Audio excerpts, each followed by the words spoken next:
میرے بندے میں بیمار ہوا تو نے میرا حال ہی نہ پوچھ۔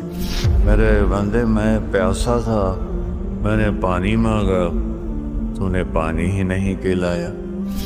ابراہیم اللہ فرما رہے ہیں منکر تو میرا تھا، 70 سال سے تو میں کھلا رہا تھا، تیرے پاس بھیجا تو ایک وقت کی روٹی میں نہ کھلا سکا۔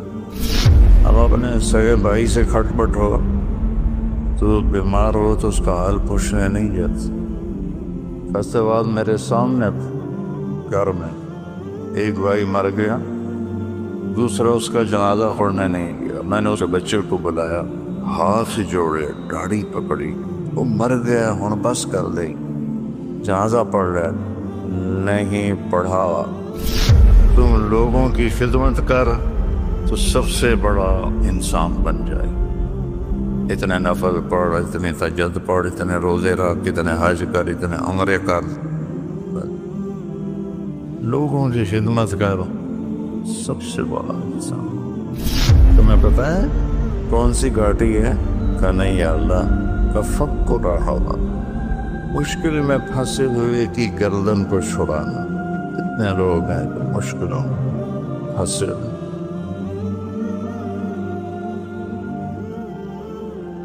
قیامت کے دن اللہ ایک شخص کو بلائیں گے، کہیں گے یا ابن آدم مرضت فلم تعدنی، میرے بندے عبدی مرضت فلم تعدنی، میرے بندے میں بیمار ہوا تو نے میرا حال ہی نہ پوچھ۔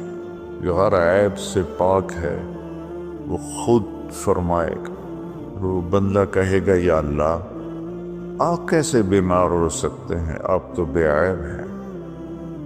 تو اللہ فرمائیں گے اما علمت ان عبدی الفلاں مرض فلم تعد، تجھے یاد ہے میرا ایک بندہ تیرے قریب بیمار تھا؟ بندہ مسلم ہے، امام مسلم ہے، مسلم ہے، شرابی ہے، جواری ہے، فاحشہ ہے، وہ میرا ایک بندہ بیمار ہوا تھا تو اس کا حال پوچھنے نہ گیا۔ اگر تو اس کا حال پوچھتا تو آج تو دیکھتا کہ میں تیرا کیسا استقبال کرتا۔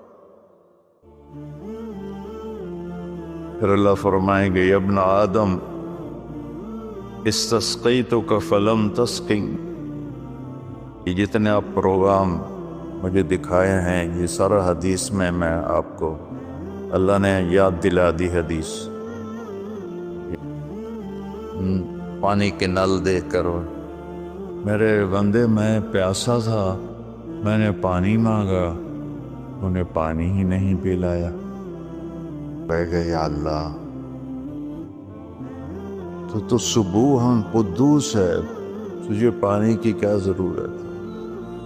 اللہ فرمائیں گے اما علمت ان عبدی الفلاں استسقاک فلم تسقہ، تجھے یاد نہیں میرا ایک بندہ بندی اچھا برا بری یہ بحث ہی نکال دی، وہ تیرے پاس آیا تھا پانی پلا دو، پیاس لگی، انہوں نے اسے پانی نہیں پلایا تھا۔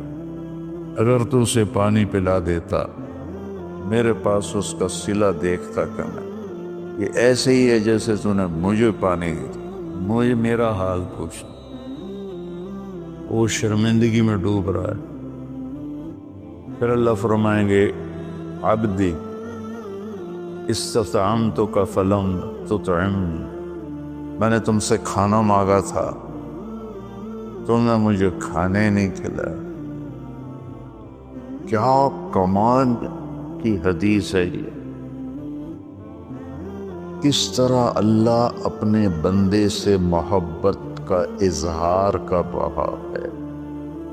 کھانے سے پاک، پینے سے پاک، بیماری سے پاک، موت سے پاک، زمان و مکان سے پاک، لا یحویہ مکان ولا یشتمل علیہ زمان، نہ وہ مکان کی قید میں ہے نہ زمانے کی قید میں ہے، اور یطعم ولا یطعم، کھاتا کھلاتا ہے کھاتا نہیں، یسقی ولا یسقا، پلاتا ہے پیتا نہیں۔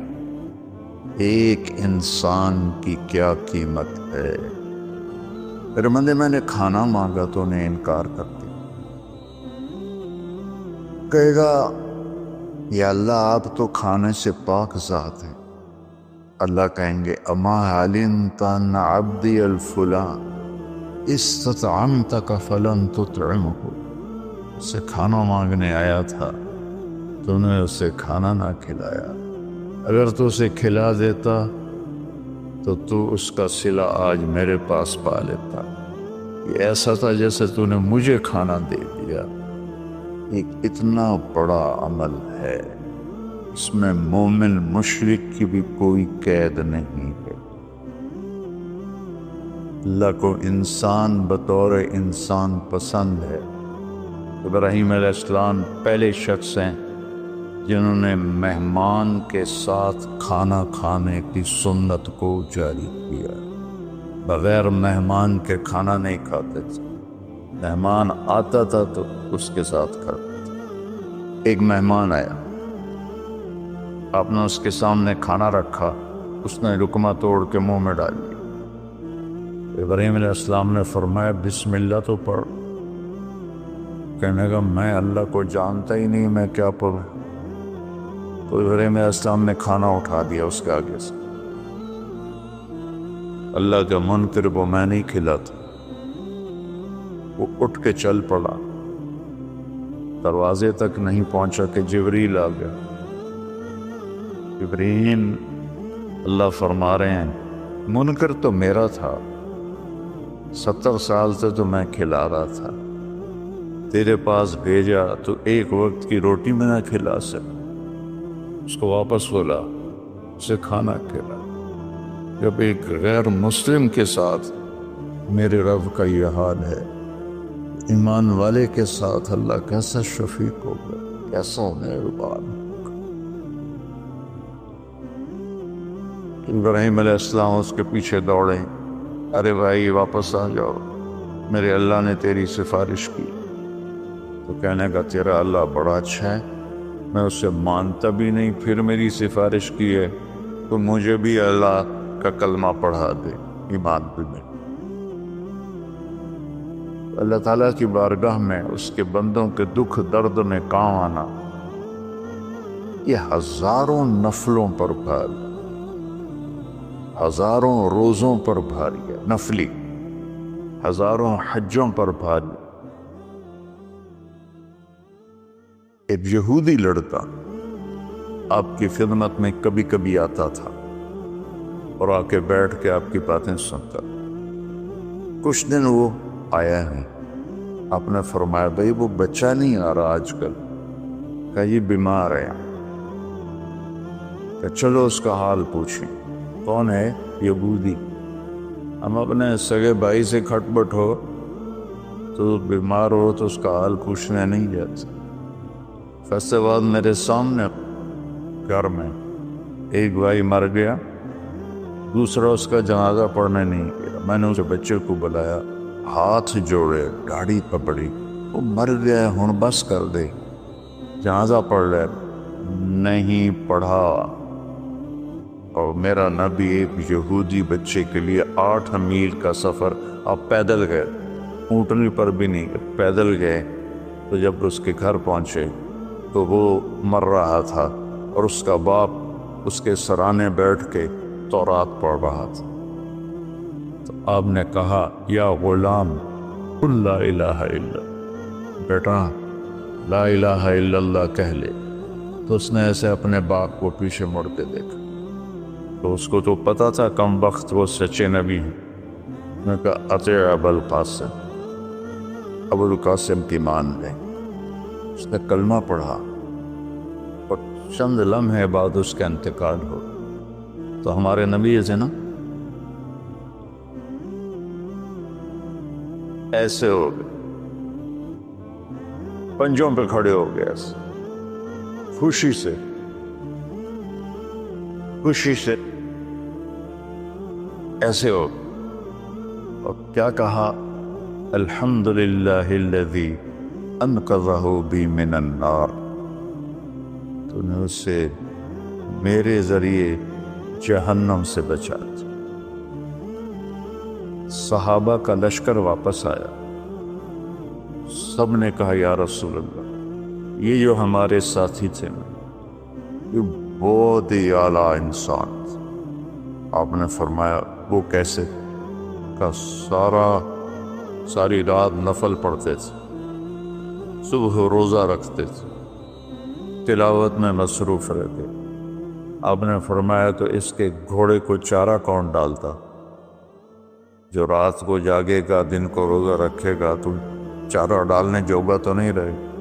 کہا جی ہم ڈالتے تھے۔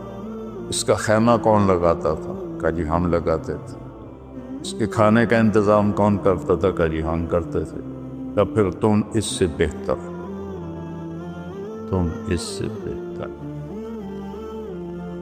تو اللہ نے اپنے فضل و کرم سے، میں نے وہاں میاں چنو میں بھی کہا تھا، میں تو روتا اس بات پہ ہوں، شکر میں کرتا خود ہے، اوپر ہمارے نام لگا رہا ہے۔ یہ طارق جمیل نے کیا ہے، یہ احتشام نے کیا ہے، یہ یوسف نے کیا ہے، یہ راشد نے کیا ہے۔ کرتا تو وہ خود ہے، ہمارے کھاتے میں ڈال دیتا ہے۔ تو فرائض کے بعد دیکھو، فرائض کی معافی کوئی نہیں۔ فرائض کے بعد اللہ کے بندوں کے، ایک آدمی نے کہا یا رسول اللہ اريد ان اکون خیر الناس، میں چاہتا ہوں سب سے اعلیٰ درجے کا انسان بن جاؤں۔ تو آپ نے کہا کن نافعا للناس تکن خیر الناس، تم لوگوں کی خدمت کر تو سب سے بڑا انسان بن جائے۔ اتنے نفل پڑھ، اتنے تہجد پڑھ، اتنے روزے رکھ، اتنے حج کر، اتنے عمرے کر، لوگوں کی خدمت کر، سب سے بڑا انسان۔ فرائض کی معافی نہیں۔ اس کو پورا کرنے کے بعد ایک آیت سنا کے میں ختم کرتا ہوں۔ اللہ تعالیٰ نے لوگوں کی مدد کے لیے جو تعبیر استعمال کی ہے، کسی جگہ نہیں، مشکل کام ہے گردن کٹانی، وہاں یہ تعبیر نہیں ہے۔ حج، اللہ نے مجھے بہت حج کرائے، اتنا مشکل ہوتا تھا، مینا، عرفہ، مزدلفہ، ایک عمل پر اللہ نے کہا فَلَاقْتَحَمَ الْعَقَبَةَ وَمَا أَدْرَاكَ مَا الْعَقَبَةُ فَكُّ رَقَبَةٍ أَوْ إِطْعَامٌ فِي يَوْمٍ ذِي مَسْغَبَةٍ یتیماً ذا مقربہ او مسکیناً ذا متربہ۔ اللہ، کیوں نہ پھر تو نے گھاٹی میں چھلانگ لگائی؟ عرب میں پہاڑ تھے، گھاٹیاں تھیں، تو گھوڑے کو اٹھانا، اس کو اقتحام کہتے ہیں۔ آگے کوئی کھائی ہے، کھڈا ہے، وہاں سے گزارنے کے لیے، کھائی گہری ہے تو گھوڑا نیچے تو جائے گا نہیں، پھر وہ پیچھے سے آ کر جب اس کے قریب آتے تھے تو اس کو چھانٹا مارتے تھے اور لگام میں سے اٹھاتے تھے، گھوڑا تیر کے آگے نکل جاتا تھا۔ عمرو بن عبد الود نے جنگ خندق میں، وہ کوئی 30 فٹ چوڑی خندق تھی، 30 فٹ، اور اس کی 100 سال عمر تھی اس وقت، اور اس نے پیچھے سے گھوڑے کو دوڑایا اور وہاں آ کر اسے چھانٹا مار کے لگام اٹھائی، 30 فٹ گھوڑا پار کر دی، لیکن جان کا خطرہ تو ہوتا ہے۔ تو اللہ نے کہا پھر تم نے گھاٹی میں چھلانگ کیوں نہ لگائی؟ پھر کہا تمہیں پتہ بھی ہے کہ میں کون سی گھاٹی کہہ رہا ہوں؟ اے پہاڑاں والی نہیں، کھائیاں والی نہیں، تمہیں پتہ ہے کون سی گھاٹی ہے؟ کہا نہیں یا اللہ، کا فک کو رہا، مشکل میں پھنسے ہوئے کی گردن کو چھڑانا۔ کتنے لوگ ہیں جو مشکلوں میں پھنسے، مشکل میں پھنسے ہوئے کی گردن چھڑانا، یتیم رشتہ دار کو کھانا کھلانا، مسکین انسان کو کھانا کھلانا۔ فقیر اسے کہتے ہیں جس کے پاس چھت بھی ہو، ایک دن کا راشن بھی ہو۔ مسکین اسے کہتے ہیں جس کے پاس نہ چھت ہو نہ کھانا ہو، کہ یہ ہے گھاٹی پار کا